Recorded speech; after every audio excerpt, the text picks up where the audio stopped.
ناظرین، پروگرام ہمارے اخبار میں آپ کا خیر مقدم ہے۔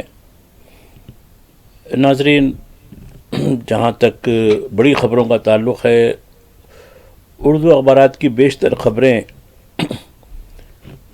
اسرائیل، قطر، غزہ، فلسطین، نیتن یاہو، امریکہ، ان پر مشتمل ہے۔ دیگر قومی اخبارات میں وزیر اعظم کا آج ہونے والا جو دورہ ہے منی پور، اسے بہار اور بنگال بھی جائیں گے، لیکن منی پور کو اہمیت دی گئی ہے، اور 2 سال سے زیادہ وقفے کے بعد یہ دورہ ہو رہا، وہ بھی کیوں ہو رہا، اس سے پہلے وہاں کیا ہو رہا ہے منی پور میں۔ ووٹ چوری بھی ہے، ووٹ چوری کے اندر کیا کیا ہو رہا ہے وہ بھی ہے، اور نئے نائب صدر جمہوریہ وہ حلف لے چکے ہیں۔ مانسون کی صورتحال ہے۔ امریکہ میں قتل و غارت گری کے واقعات اور کس طریقے سے ایک ہندوستانی شخص کی جو ہے اس کا سر قلم کر دیا گیا ہے، یہ یعنی پورے کیمرے کے سامنے ہوا ہے سب کچھ۔ کرناٹک کی سیاست ہے اور نفرت کی سیاست ہے، وہ بھی تو چلتی رہے گی ہمارے ساتھ، اور دیگر خبریں بھی ہیں، کوشش کریں گے ان پر ہم آپ سے کچھ گفتگو کریں۔ ناظرین، آج ہفتے کا دن ربیع الاول کی 20 تاریخ اور 13 سپٹمبر۔ چونکہ اردو اخبارات کی جو بڑی خبریں ہیں وہ سلامتی کونسل کا اجلاس، جنرل اسمبلی کا اجلاس، اور پتہ نہیں کیا کیا چیزیں ہوئی ہیں، اور بس اسی میں مصروف ہیں۔ امن کے دہائی دینے والے ممالک، تو دیکھیں گے کہ اس خبر میں کیا چیزیں ہیں۔ تو پہلے ہم جائیں گے سلامتی کونسل کا اجلاس ہوا، جس میں کافی مباحث کی بات کی گئی اور ایک ریزولوشن پاس کی گئی، اور اب ریزولوشن میں قطر کی سورینٹی، یعنی اس کی اقتدار اعلیٰ، اس کی یکجہتی، اس کی سلامتی، اس کی پوری تائید کی گئی، اور اس پر جو کچھ اس پر حملہ ہوا ہے اس کی بھی مذمت کی گئی، لیکن حملہ کون کیا اس کا ذکر نہیں ہے، اور لیکن اخبارات لکھتے ہیں کہ امریکہ نے بھی تائید کی ہے۔ بہت خوب بھائی، آپ دیکھیے لفظ، دیکھیے آپ ریزولوشن کے لفظ میں کہیں اسرائیل کا نہیں ہے، پھر کوئی آ کے حملہ کر دیا، کوئی غیبی طاقت آ کے حملہ کر دی، یا جو آدمزاد، جو ایلینز کہتے ہیں جن کو، وہ آ کے حملہ کرے، اس کا کوئی ذکر نہیں ہے۔ حملے کی مذمت خالی، لیکن جو حملہ کس نے کیا اس کا ذکر نہیں ہے۔ اور امریکہ نے تو بالکل، کیونکہ میں سمجھتا ہوں کہ یہ جو اس حد تک یہ مسلم ہو یا عرب ممالک ہو، اس حد تک غلام ہے کہ وہ بھی انہوں نے کہا کہ بھائی وہ جو ریزولوشن کا ڈرافٹ ہے امریکہ آپ ہی بنا کے دیجئے۔ ٹھیک ہے بھائی، بنا دیتا ہوں، مگر اس میں اسرائیل کا ذکر نہیں، ضرورت نہیں ہے، بس حملے کی مذمت کر دیجیے گا، وہ کافی ہمارے لیے۔ دیکھیے جو مجہول، اور دیکھیے اس میں عبد الملک بدر الدین الحوثی جو یمن کے رہنما ہیں، انہوں نے کہا کہ عرب اور اسلامک ملکوں کی بے عملی گستاخ کی حوصلہ افزائی کر رہی ہے، یعنی اس کی گستاخیاں بڑھتی جا رہی ہیں۔ تو اب اس گستاخ کا ایک بڑا بیان آیا، دیکھیے اس نے اب غزہ کو تو خیر جس طریقے سے نیست و نابود کرنا ہے وہ کرتا رہا ہے، روز ہی کر رہا ہے، قتل عام جاری۔ اب ویسٹ بینک پر جہاں امریکہ کا ایک مسلمہ غلام جو ہے، محمود عباس ہے اس کا نام، وہ ہے، اس کی اقتدار ہے، وہاں اب یہودی بستیاں آباد ہوں گی، اس پر دستخط کر دیے، کہا کہ نہیں کوئی فلسطین نہیں، اب بھول جائیے، اب کوئی فلسطین کا ذکر نہیں، کوئی فلسطین کی جگہ ہی نہیں ہے یہاں، سب سارا کا سارا اسرائیل ہے۔ دیکھیے جبکہ سلامتی کونسل میں یہ ہو رہا، اس کی ڈھیٹ دیکھیے آپ، اس لیے کہ یہ لوگ بے عمل ہیں، اور یہ بتایا جا رہا ہے کہ اتوار اور پیر کو عرب لیگ کا، پھر OIC جو میں کچھ دن پہلے کر رہا تھا، وہ کون سی انجمن ہے یہ، تو ان کا اجلاس ہونے والا ہے، اور کچھ ہونے والا نہیں ہے، لوگ ہونے والا ہوتا تو قطر جس وقت حملہ ہوا 9 سپٹمبر کو، اسی شام میں حملہ کر دیتا تھا، اسی شام اسرائیل پر تابڑتوڑ حملے کر دیتا. اور یہ پورے کا پورا اب یہ معلوم ہوا کہ پورا اسرائیل نے امریکہ کو اطلاع دے کر اس کی مرضی سے یہ حملہ کرایا. اور حملے میں چونکہ جو معاہدہ امریکہ اور قطر کے درمیان ہوا ہے اس کے مطابق قطر کے اقتدار اعلیٰ اس کی سلامتی کی پوری ذمہ داری امریکی جو بیس ہے وہاں جہاں 10,000 امریکی فوج قطر کے نان نقطے پہ چلتی ہے پورا طریقے سے وہ اس کا انتظام کرتی ہے. لیکن اس نے پوری طریقے سے خاموشی اختیار کی. اور جب کچھ مہینے پہلے ایران نے اس بیس پر جب حملہ علامتی حملہ کیا تھا، وہ بھی ایسا کچھ نہیں، وہ بھی بول کر حملہ کیا تھا، اس پر قطر اتنا ناراض ہو گیا کہ اس کے پر کافی بڑا معاملہ ہوا. پھر ایران کو اس بارے میں معذرت خواہی کرنی پڑی تھی. تو دیکھیے جبکہ وہ قطر کے اقتدار اعلیٰ پر اس کی سلامتی پر نہیں ہے، لیکن اب قطر کے ڈپلومیٹک انکلو پہ جہاں سفارتی لوگ رہتے ہیں، سفارتی گھر ہیں، سفارتی معاملات ہوئے اور ہائی سیکورٹی والا علاقہ ہے، وہاں کس کی مرضی سے یہ حملے آسانی سے ہوتے ہیں. 40 منٹ تک 15 طیارے اسرائیل کے وہ بھی سعودی سرحد سے ہوتے ہوئے آئے، سرحد یعنی فضا سے اوپر سے ہوتے آئے. تو اب یہ پوری طریقے سے یہ گریٹر اسرائیل ہو چکا ہے. اب یہ ضابطے کی تکمیل ہے. یہ خالی آپ سلامتی کونسل میں ڈھول بجاتے رہیں گے، جنرل اسمبلی میں ڈھول بجائیں گے، اس کے بعد international court of justice, international criminal justice, بس یہی کرتے رہیں گے، اس کچھ ہونا نہیں. تو کس طریقے سے آپ یہ اس کا جو ہے بے عملی جو ہو رہی ہے، بالکل الحوثی نے جو بیان دیا وہ بالکل بے عملی ہے، ان کی بے عملی. اس کی وجہ سے یہ بہت گستاخی اتنی بلندی پر پہنچ گئی ہے کہ اب تو اس نے کوئی 2 نیشن تھیوری اور کچھ نہیں، کوئی فلسطین کا نام ہی نہیں ہے اس دنیا میں، سارے کا سارا اسرائیل ہے یہ. تو اب دیکھیے اس کی دیدہ دلیری جو کہنا چاہیے، اس کی بربریت جو کہنا چاہیے، اس کو پوری طریقے سے ڈونالڈ ٹرمپ کی پوری حمایت حاصل ہے. اور آج بھی ڈونالڈ ٹرمپ کے آغوش میں ہم آپ کے دوست ہیں، ہم آپ کو اتنا پیسہ دیتے ہیں، آپ کو طیارات گفٹ کر دیتے ہیں، آپ کو تیل کی دولت کی اتنی چیز دیتے ہیں، ہمارا سرمایہ پوری طریقے سے آپ کے بینکوں میں، آپ کی کمپنیوں میں لگا رہے ہیں، ہم کو بچائیے نا. تو دیکھیے یہ کس حد تک مجہول قوم یہ لوگ حکمران ہیں.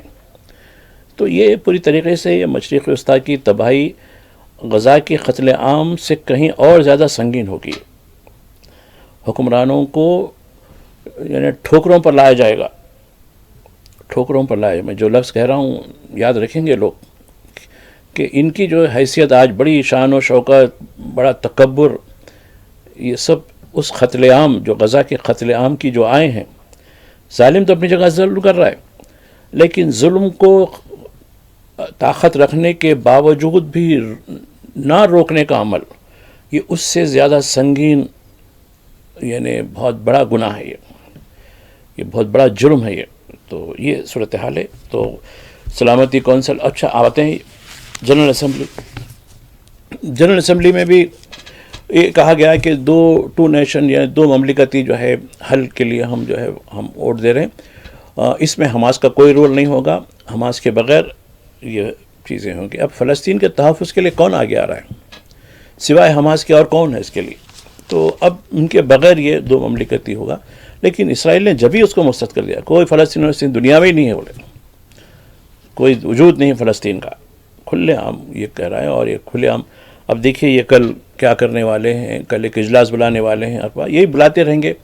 اس کے علاوہ امریکہ ریزولوشن کی کاپی بھیجے گا، بھائی اس طریقے کا ریزولوشن کیجئے، اس میں کچھ نوک پلک ہوتی ہے، جیسا کہ فل اسٹاپ کا مکان لگانا ہے لگا لیجیے گا، بس پھر میرے کو بتائیے، پھر میں اپروو کرنے کے بعد اپنی طرف سے جاری کر دیجیے. یہ ہونے والا ہے اور کچھ ہونے والا نہیں. یہ لوگ نہ تو طاقت کر سکتے ہیں، اور ایک تو ہمارے پڑوس میں رہتا ہے وہ بڑی، دیکھیے اس کی طرف سے بھی ہم نیوکلیئر طاقتیں وہ ہیں، یہ صرف دکھانے کے لیے، وہ آپ کے کبوٹ میں رکھنے کے لیے ہے وہ، اور کچھ نہیں ہے. کسی ظالم کو روکنے کے لیے نہیں ہے، بلکہ مظلوموں کو ستانے کے لیے، خود ان کے ملک کے اندر جو کچھ ہو رہا ہے. تو یہ سچویشن ہے. تو یہ بدترین صورتحال اس کی ہو گئی. اور رہی بات غزہ کی، اب دیکھیے غزہ میں 10 لاکھ لوگ جو غزہ سٹی کے ہیں، ان کو کہا جا رہا ہے کہ اسرائیل کی طرف سے کہ آپ فوری وہاں سے نکل جائیں. یہ لوگ اب بولیں گے اب کہاں جائیں، کہاں جا سکتا ہمارے لیے کوئی جگہ نہیں ہے. بس اپنا کچھ سامان اٹیچی رکھ لیا، بے ساز و سامان نکل گئے. کہا کہ نہیں الٹیمیٹم دے چکا ہے وہ، اپنے تو ہماری جان، پیسے بھی جان جا رہی ہے، ہمارے کئی لوگ مر چکے ہیں، شہید ہو چکے ہیں، اب کہاں جائیں گے. لیکن ان کو کوئی بچانے والا نہیں ہے، ان کے بارے میں کچھ نہیں. دیکھیے آپ، نہ ہی یونائٹڈ نیشن کے جنرل اسمبلی میں، نہ ہی سلامتی کونسل میں ان کے لیے کوئی جگہ نہیں ہے. قرارداد میں ان کا کوئی ذکر نہیں ہے. یہ کیوں نہیں روکا جا رہا ہے اس کے بارے میں نہیں ہے. تو یہ سب ادارے دیکھ رہے ہیں، 2 سال سے ہم دیکھ رہے ہیں، یہ سب ادارے کتنی بھی قراردادیں لکھ لیں، یہ صرف کاغذ کے اندر رکھنے کے لیے، عمل کے لیے کچھ نہیں ہے. یہ بس فائل کے اندر بن کے رہتی ہے. اس پہ نہ تو کوئی عمل کر سکتا ہے، نہ عمل ہوتا ہے، اور نہ ہی ظالم کو کوئی روکنے والا نہیں ہے. جبکہ نتن یاہو کو 2 عدالتیں، انٹرنیشنل کورٹ آف جسٹس اور انٹرنیشنل کرمنل کورٹ، اس نے اس کو مجرم قرار دیا انسانیت کا، اور اس کی گرفتاری کا کہا کہ اگر کسی بھی ملک میں جاتا ہے تو اس کو فوری گرفتار کر لیا جائے. لیکن اس کے بجائے امریکہ نے الٹا مذاق اڑایا، اس کو وائٹ ہاؤس میں اس کا استقبال کیا. تو دیکھیے انسانیت کا جو علم بردار ہے، خود یونائٹڈ نیشن کی عدالتوں نے یہ کہا، تو اس کے فیصلے کچھ ہونے والا نہیں ہے. دنیا ایسی چلے گی جس کی لاٹھی اس کی بھینس. تو اب جس کی لاٹھی اچھی ہوگی وہ تو اس کی تو بھینس اس کی ملکیت ہو جائے گی. تو یہ حساب اب فلسطین کا ہو گیا. تو غزہ میں 65 لوگوں کی ہلاکت ہوئی جو غذا لینے جا رہے تھے، ان کو مار دیا گیا. دوسرا، بھوک سے جو مرنے والوں کی تعداد، یونیسیف چیخ رہا ہے، یعنی اقوام متحدہ کا ایک ادارہ ہے جو بچوں سے متعلق ہوتا ہے، وہ کہہ رہا ہے کہ دیکھیے ہر دن بے شمار بچے بھوک سے مر رہے ہیں، بے شمار عورتیں بھوک سے مر رہی ہیں، لیکن ان کا کوئی پرسان حال نہیں. بس یہ عرب ایک دوسرے کو پرسہ دینے آئیں گے، اچھی دعوتیں کھائیں گے، اس کے بعد وہاں سے چلتے پھرتے نظر آئیں گے. اب یہ کچھ اخبارات نے کہا کہ دیکھو عرب امارات نے جو اسرائیل کے ساتھ تعلقات ہیں، اس نے سفیر کو طلب کیا، اسرائیلی سفیر کو. ارے کیا بڑا کام کرا رہے بھائی، سفیر کو طلب کیا، کہا کہ بھائی یہ کیا ہو رہا ہے، پوچھا کر سے. جبکہ یہ بتایا جا رہا ہے کہ عرب امارات میں جو 7 ریاستیں ہیں، وہاں 10 لاکھ یہودیوں کو جو موجودہ حالات کی وجہ سے یہاں آئے تو ان کو یہاں پناہ دی گئی ہے، بلکہ ان کو پراپرٹی رکھنے کا حق بھی دیا گیا ہے، ان کو کاروبار کرنے کا حق بھی دیا گیا ہے. اب اس سے بڑھ کر اور کیا ہونا چاہیے. جبکہ غزہ کے متاثرین کے لیے کوئی جگہ نہیں ہے ان کے پاس، البتہ یہودیوں کے لیے، جبکہ وہ ظالم لوگ ہیں تو ان کے لیے جگہ دی جا رہی امارت میں. دیکھیے اور ایک چیز جو بتانا میں ضروری سمجھتا ہوں کہ امریکی جو سب سے بڑا، جو مڈل ایسٹ میں سب سے بڑا جو امریکی بیس ہے وہ قطر میں ہے، جہاں قطر کے خرچے پہ یہ بیس کو چلایا جاتا ہے. اس میں کئی ایئر کرافٹس ہیں، بے شمار ڈرونس ہیں، حملے ہیں، 10,000 سے زیادہ کی نفری ہے. اور قطر ایک اسلامک عرب ملک ہے، یہاں شراب ممنوع ہے، لیکن یہ بیس میں کوئی پابندی نہیں ہے، نہ تو شراب پہ نہ شباب پہ، بلکہ وہاں امریکی فوجیوں کی خدمت کے لیے، یعنی فار ایسٹ کے ملکوں سے جیسے تھائی لینڈ، فلپائن وغیرہ سے خواتین کی تسکری کی جاتی ہے. یہ میں نہیں کہہ رہا ہوں، یہ جو معلومات جو دی جا رہی ہیں یوٹیوبر کی طرف سے، کہا کہ وہاں شراب بغاوت کچھ، آپ عام طور پر قطر میں آپ شراب نوشی نہیں کر سکتے، لیکن اس بیس میں وہاں کا کوئی کنٹرول ہی نہیں ہے. یعنی امریکہ نے خود قطر جو ایک خود مختار ملک ہے اس کے اندر اپنی ایک حکومت بنا دی وہاں، اور اس ملک کی حفاظت نہیں کر پاتا ہے، بلکہ عربوں کے پیسے سے اسرائیل کو ہتھیار دے رہا ہے. اب یہ بتایا جا ہے کہ جو بائیڈن نے 17 ارب ڈالر کے ہتھیار سپلائی کرے ہیں غزہ میں قتل عام کے لیے. ایک رپورٹ جو آئی ہے امریکہ کی طرف سے، جو رپورٹ آئی ہے، اور اس سلسلے کو جاری رکھا ڈونلڈ ٹرمپ نے، اور حالیہ دنوں میں 7 ارب ڈالر کے ہتھیار مزید دیے گئے، اور وہ اس میں پیسہ اربوں کا لگا ہوا ہے. تو آپ کیا کہہ سکتے ہیں، کون اپنی صفوں کے جو آستین کے سانپ ہیں وہ زیادہ متاثر کرتے ہیں. سامنے والا تو خیر کھلا دشمن ہے، وہ تو آپ کے سامنے کھڑا ہی کھڑا ہے، اس کے تو خیر اس کا تو سامنا الگ چیز ہے، لیکن آپ کے آستین کے اندر جو سانپ ہیں ان سے کیسے نپٹا جائے، تو یہ ایک بہت بڑا سوال ہے. اب یہ لوگ سمجھتے ہیں کہ کیا ہوگا آگے چل کر، کیا ہوگا. دیکھیے مجھے یقین ہے کہ لا آف نیچر ایک بہت بڑا آفاقی قانون ہے.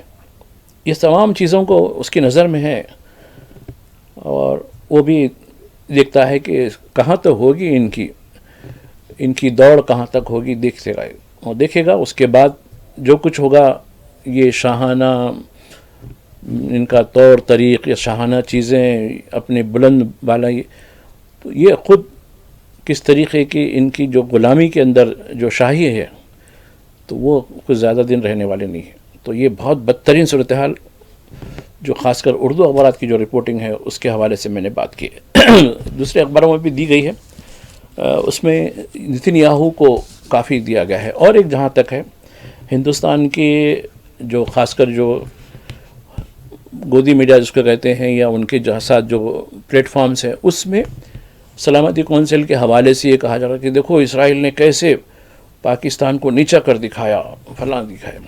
بھائی ٹھیک ہے بھائی، اب ہم ہندوستان کا جو گودی میڈیا ہے یا ہندوستان کی سرکار ہے وہ کس کے ساتھ کھڑی ہے تو بالکل واقف ہے یہ تو چیزیں، چونکہ یہاں وچار دھارا کی بات ہے، زیونسٹ کی بات ہے، تو پوری طریقے سے یہ ہندوستان کی جو اسٹیبلشمنٹ ہے اور ان کا میڈیا ہے پوری طریقے سے اسرائیل کا ساتھ دے رہا ہے. آتے ہیں ناظرین ہمارے پڑوسی ملک نیپال کی طرف جائیں گے. نیپال میں دیکھیے پہلی مرتبہ ایک خاتون کو وزیر اعظم کے عہدے سے حلف دلایا گیا. گزشتہ دنوں سے جو کچھ وہاں تلاطم تھا اس میں مرنے والوں کی تعداد 51 ہو گئی ہے اور ابھی بھی کرفیو ہے. ایک چیز بڑی معاف کیجیے گا، ایک چیز بڑی جو میں محسوس کر رہا ہوں، چاہے وہ بنگلہ دیش کے حوالے سے ہو، سری لنکا کے حوالے سے ہو یا پھر نیپال کے حوالے سے ہو، یہاں جس طریقے سے انقلابات آئے ہیں اس میں جو فوج کا جو رویہ رہا، فوج نے جیسا پاکستان میں فوج خود اقتدار پہ قابض ہو جاتی ہے، ابھی بھی فوج کا ہی قبضہ ہے. فوج کے نمائندے جو شکست خوردہ ہیں ان کو بٹھا کر سول حکومت نمود کی یعنی دکھاوے کی یعنی سول حکومت چلائی جا رہی ہے. لیکن ان تینوں ملکوں کی میں بات کر رہا ہوں، ان تینوں ملکوں میں بغاوت میں فوج غیر جانبدار رہی اور اس نے ایک لمحے کے لیے بھی اقتدار اپنے ہاتھ میں نہیں لیا. البتہ صرف لا اینڈ آرڈر کو مینٹین کرنے کے لیے یہ ہے اپنی ذمہ داری نبھائی اور اس کے بعد ایک سول کے حوالے چیزیں کی. سری لنکا میں یہی ہوا ہے، پھر بنگلہ دیش میں بھی یہی ہوا ہے. بنگلہ دیش آرمی نے حالانکہ پورے تسلط ہونے کے بعد کہا کہ نہیں ہم سول کو دے دیں گے. محمد یونس جو نوبل انعام یافتہ تھے وہاں کے، ان کے حوالے کیا گیا کہ بھائی آپ یہ کیجئے اس کے بعد الیکشن کروائیے. اب اس طریقے سے نیپال میں بھی تو یہ بہت بڑی چیز ہے کہ دیکھیے شیر کو اگر آدم کا خون لگ جائے نا تو وہ آدم خور ہو جاتا ہے. اس طریقے سے فوج کو اقتدار کا مزہ لگ جائے نا وہ پاکستانی فوجی بن جاتا ہے. تو یہ اس میں سمجھنے کی ضرورت ہے. اس لیے یہ تینوں ملکوں نے ایک مثال قائم کی، ان تینوں ملکوں کی فوج نے ایک مثال قائم کی کہ ہم کو صرف ملک میں سلامتی، امن و امان، اقتدار اعلیٰ کے تحفظ یہ اول ہے. ہم کو حکومت سے کوئی دلچسپی نہیں ہے، البتہ ہم حکومت کی مددگار رہیں گے، ساتھ میں عوام کی بھی مددگار رہیں گے. یہ میسج دیا. اور آپ دیکھیے نیپال میں اب آہستہ آہستہ امن بحال ہو رہا ہے اور جو ہندوستانی سیاح پھنسے ہوئے تھے ان کو واپسی کا عمل یعنی زمینی راستے سے ہو رہا ہے، چونکہ جو فضائی پروازیں رابطہ ہے وہ نہیں ہو پا رہا. کھٹمنڈو ایئرپورٹ بند ہے، جس کی وجہ سے زمینی راستے سے خاص کر بہار اور اتر پردیش کے کچھ علاقوں سے جو سرحدی چوکیاں قائم کی گئی ہیں وہیں سے ان کو ہندوستان واپس آنے کی اجازت دی جا رہی ہے. کافی حد تک امن بتایا جا رہا ہے. اور شیلا نام کی جو چیف جسٹس رہی ہیں، یہ پہلی چیف جسٹس خاتون چیف جسٹس رہی ہیں، ان کا اب جو جن زیڈ کے نام سے جو ہے ان کے ساتھ فوج نے بات چیت کی اور کئی 3-4 نام تجویز کیے گئے تھے کہ عبوری حکومت کے لیے کس کے نام ہے. تو خیر خرہ فال یہ خاتون کے حق میں آیا اور اس خاتون کو وہاں کے جو صدر ہیں انہوں نے حلف دلایا اور امن کی اپیل کی گئی ہے. امن کے ساتھ نئے انتخابات کریں گے. اور یہ سب سے بڑا جو ریزن ہے یہ سوشل میڈیا پر پابندی نہیں بلکہ اس کے پیچھے ایک بہت بڑا داستان ہے. اس کے پیچھے کئی ایک فیکٹر ہیں اور جس میں سب سے بڑا فیکٹر کس طریقے سے سیاستدان، ہمارے ہاں بھی یہی ہوتا ہے. آج دیکھیے تقریباً سیاستدانوں کے بچے بیرون ملک پڑھتے ہیں، اچھی تعلیم حاصل کرتے ہیں اور یہاں کے بچے بے روزگار رہتے ہیں، احتجاج میں، دنگوں میں، اس میں حصہ لیتے ہیں، لنچنگ میں حصہ لیتے ہیں، کہیں گائے کشی، لو جہاد، فلاں کچھ نہ کچھ عنوان سے اس سڑکوں پہ نکل آتے ہیں، یا کسی مسجد پہ، کسی مقبرے پہ دھاوے کے لیے یہ آتے ہیں، لیکن کوئی سیاستدان کا بچہ آپ کو نہیں دکھا۔ یہ سب یورپ اور امریکہ کی یونیورسٹیز میں اعلیٰ ڈگریاں حاصل کرنے والے ہوتے ہیں۔ تو یہی بات نیپال میں دیکھی گئی ہے۔ ہندوستان میں تو ریمپٹ ہے یہ بات کہ سیاستدان ہوتے ہی بس وہ بیچارہ، ایون اگر کارپوریٹر بھی بن گیا، ایم پی تو چھوڑیے، کارپوریٹر، ایم پی، منسٹر بننے کے یہ مدارج ہیں لوگوں کے، تو شروع ہو جاتی ہے اس کی میٹر، شروع ہو جاتا ہے اس کا، اس کے خواب شروع ہو جاتے ہیں، لیکن عوام ایسی ہوتی ہے۔ تو یہ نیپال کی صورتحال ہے۔ نیپال کی صورت کے حال کے بارے میں یہ چیزیں دی گئی ہیں۔ جہاں تک دیگر خبریں، چونکہ ملک کی کئی خبریں ہیں، مانسون کی صورتحال ہے۔ اب دیکھیے مانسون پھر سے جو ہے بار بار ہمارا پیچھا تعاقب کرتا جا رہا ہے، اور آپ دیکھیے دکن کے اندر، خاص کر تلنگانہ میں گزشتہ یعنی 84 گھنٹوں سے شدید بارش ہو رہی ہے، اور پہلی مرتبہ عثمان ساگر اور ہمایت ساگر کے دروازے کئی فٹ تک، 4-4 5-5 فٹ تک کھول دیے گئے ہیں۔ یہ بہت پہلی بار ایسا ہوا۔ عام طور پر 1 فٹ 2 فٹ کھولے جاتے ہیں، لیکن اب تو 4-4 5-5 فٹ کھول دیے گئے ہیں، جس کی وجہ سے ندی طغیانی آ گئی ہے، اور کئی مقامات پر ٹریفک کو روک دیا گیا ہے۔ تو یہ حیدرآباد کی اطلاع ہے، جبکہ دیگر جو ہے مقامات پر، خاص کر شمالی تلنگانہ کے علاقوں میں کافی بارش ہو رہی ہے، اور پنجاب کے اندر، پنجاب اور اتراکھنڈ میں ابھی بھی جو ہے مانسون کا یعنی اثر جاری ہے، یہ بھی بات کہی گئی ہے۔ اور جہاں تک ایشیا کرکٹ ہے، ایشیا کرکٹ میں تو کل ایک غیر اہم میچ ہوا پاکستان عمان کے درمیان۔ عمان کی ٹیم تو خیر شکست ہوئی، پاکستان کو کچھ کامیابی ہوئی، یہ بتایا گیا ہے۔ البتہ لنچنگ وغیرہ کے معاملات میں یہ تو ہندوستان میں چل رہے ہیں۔ اب دیکھیے کھلے عام کرناٹک میں ایک بی جے پی کے رکن قانون ساز کونسل نے کھلے عام کہا کہ ہندو مسلمانوں کا گلا کاٹ دیں گے، لیکن اس پہ کچھ ہونے والا نہیں ہے، وہ کتنا ہی کریں، کتنا ہی بولے اس پر جو ہے۔ جبکہ ایک ٹویٹ جب جو ہے آپریشن سندور کے بارے میں جو ہے علی خان محمود آباد نے کیا، تو ان کو ابھی تک عدالت کے چکراں کرنے پڑ رہی ہیں، حالانکہ اس میں ایک چیز کہی گئی کہ یہ دکھاوا جو ہے زمین پر بھی ہونا چاہیے، یعنی جو کچھ پیش کیا گیا صوفیہ قریشی کے حوالے سے وہ زمین پر بھی ہونا چاہیے، یہ بولنا تھا بس۔ ان پہ ایس آئی ٹی قائم ہوئی، سپریم کورٹ تک پہنچے، یہ ہو گیا۔ اب یہ صاحب جو ہے کھلے عام کر رہے ہیں، ہم تو آپ کا سر کاٹ کر ڈال دیں گے۔ سر کاٹنے کی بات ہوئی تو امریکہ میں دیکھیے، امریکہ کے ایک شہر سے، ڈلاس سے آئی ہے کہ وہاں ایک ہوٹل کا مالک جو ہندوستانی ہے، اس کا گلا ایک ملازم نے کاٹ کے رکھ دیا، اور فٹ بال کی طرح اس کا جو ہے سر، یعنی اس کو پاؤں سے مارتے ہوئے کچرے کی کنڈی میں ڈالا ہے، اور اس کے بیوی اور بیٹے کی موجودگی میں۔